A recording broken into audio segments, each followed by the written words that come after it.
Something I often hear in society is people going to extreme lengths to defend bad parents. And the reason this comes up for me is yesterday I was having a conversation with someone I've known for a while, and I was telling him about someone else who I know who has two children who really is an awful parent, screwing these children up in terrible ways. And I was just saying how disappointing this is and how terrible it is for the children. And this friend of mine that I was talking to yesterday said, well, you have to realize though that without this parent, maybe they're terrible or whatever. Without them, these children would not even exist. Point being, you can't criticize that parent too much because at least they gave these children the gift of life. I was thinking, oh, what kind of a defense is that? I was thinking then, well, if someone rapes their children, should you let them off the hook? Well, because they did at least give this child the gift of life. You can't hold that much against them. Or people who kill their children. I mean, you see that in the news sometimes. People who kill their children who are 1 or 2 or 3 years old. Well, okay, they killed their child, but well, at least that child got to live for 3 years because they did create that child, so you can only hold so much against them. That seems to be kind of the attitude that this person had yesterday when I was talking. It's sort of this attitude that really just lets parents off the hook for their bad behavior. The interesting thing, ironically, is this person I was talking to yesterday has children of his own. And from what I've observed, he is not so good of a parent. And I think in that way there is kind of a fraternity of parents, kind of like a cult of parents that many parents, most parents, in a way are part of. And if you challenge one parent, a challenge against one parent in a way is a challenge against all of them, because so many parents have a lot of bad behavior. And I think a lot of parents rationalize their own bad behavior in their mind by saying, well, okay, and this is an unconscious process a lot of the time.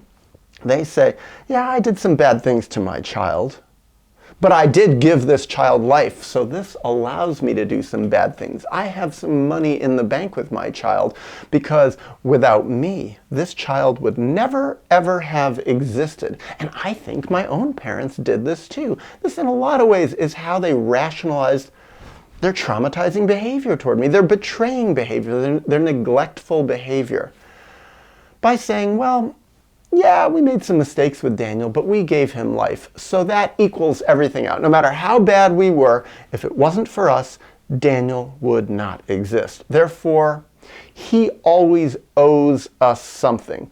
We own him, therefore he owes us. It's almost like I was a slave in their system. And until I bought my freedom, they would always own me. The problem is there was a setup that no matter what I did, I would never really, on that deep psychological level, that deep level of psychological ownership, I would never be able to buy my freedom in their mind.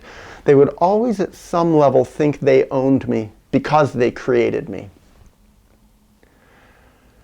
And then I think back to a few years earlier, 5, 6, 7 years ago. I was having a conversation along these lines with a different friend of mine who is a parent of 2 children. Children who have some problems. Problems related by and large to the way that she treated her children when they were young. She and her ex-husband. They fought horribly in front of the children with each other. They fought toward the children. They violated and betrayed the children in all sorts of ways, this being directly responsible for the children's lives.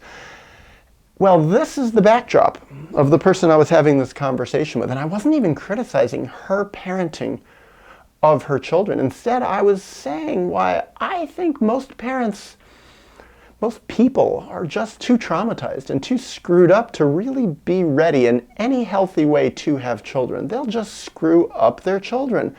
And it's really not fair for the children. And this woman said to me, and this is why I bring this up, she said to me, she personalized it, first of all. I wasn't even criticizing her, but I guess it did apply to her. I wasn't even thinking that. But what she said to me, she said, are you saying that my children shouldn't exist? You're saying that because maybe I did some bad things to my children, that they should never have existed in the first place? My children are wonderful boys, and here you are saying they shouldn't exist. And I thought, wow, how a person incidentally who is very sophisticated was able to turn around my argument and make it out to be like an attack not only on her but on her sons by saying effectively, even though I wasn't personalizing it toward her, but let's say I had been.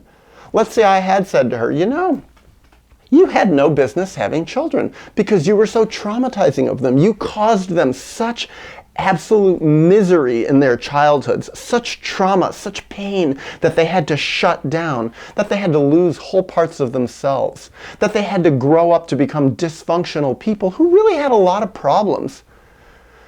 Maybe it would have been better if you know, you had done some more healing before you had children. She turned it around that I was attacking the very existence of her children and saying, oh, that I was saying that they shouldn't exist. It was confusing to know how to answer that.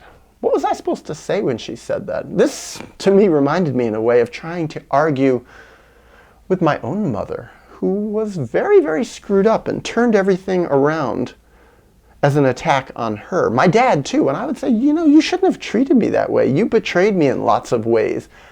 That made my parents feel kind of bad. And then they turned it around and said, you're making me feel bad, therefore you're a bad person, Daniel. You're harming me. I didn't harm you, you harmed me. And it's like, woo, very confusing to know how to argue with somebody like that. But what is my argument against this woman when she said, you're saying my boys should never have existed, and I don't like that argument?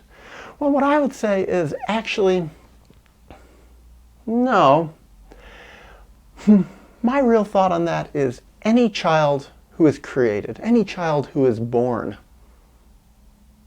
has a right to exist once they've been created, once they're born, once they're living their lives. Every baby, every young child, they have a right to exist. No matter how dysfunctional and horrible their parents are. Maybe one parent is out of the picture. Maybe the children have been given away for adoption and are being raised by complete strangers. Every child has a right to exist, and they deserve to have all their needs met and all the love and all the nurturance and caring and respect that every human being deserves. Every child has that as their fundamental right of existence. But often I think our world and that child, they would be so much better if their parents had grown up first. And for parents who never, ever grow at all. So many people in the world I see have no commitment to growing. In fact, often they have children to avoid themselves, to avoid their healing, to avoid their growth, to avoid their self-knowledge, to avoid maturing, grieving from their own childhood traumas. It's like instead of doing the inner work to heal, they instead say, tag, you're it. They transfer all their unresolved material onto their children. I say so much better that they not have children and instead do their healing work within. And from what I've seen is when I've talked about that with a lot of people who are parents over the years, what I find by and large is a lot of people, a lot of parents just don't want to hear that, don't want to apply that to themselves.